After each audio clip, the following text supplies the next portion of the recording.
The war was being fought all around the Pacific, but really it was for that treasure trove of supplies that they could not continue the war without, particularly oil.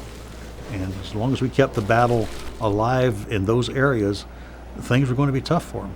Our first responsibility in the United States was to establish that supply line from California and the west coast of the United States through the Hawaii and then down to Australia, which was going to be our main base for fighting back. The fight for the Solomon Islands was the first major offensive launched by the Allied forces against Japan.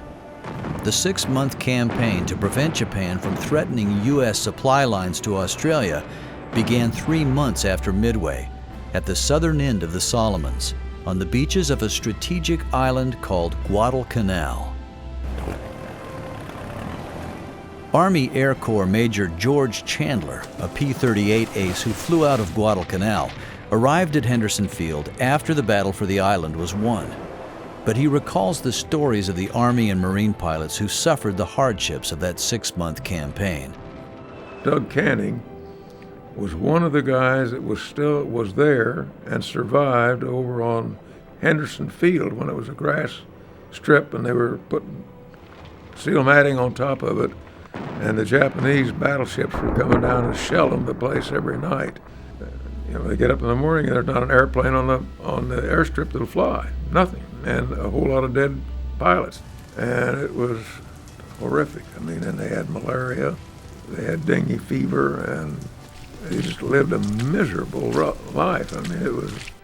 Their artillery was shelling the runway all the time. They had just finished fighting for Guadalcanal, basically. The Japanese had made the decision to pull back, but they didn't want to just basically say we give up.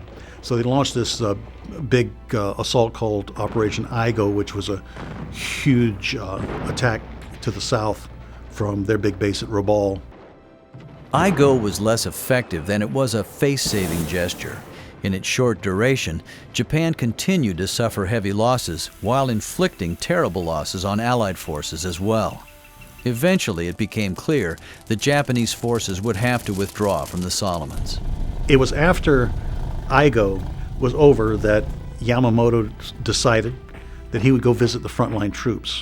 He was at Rabaul at the time, way on the outer edge of our capabilities. But the fact that he planned now to come south, he planned to come into our sphere of operations.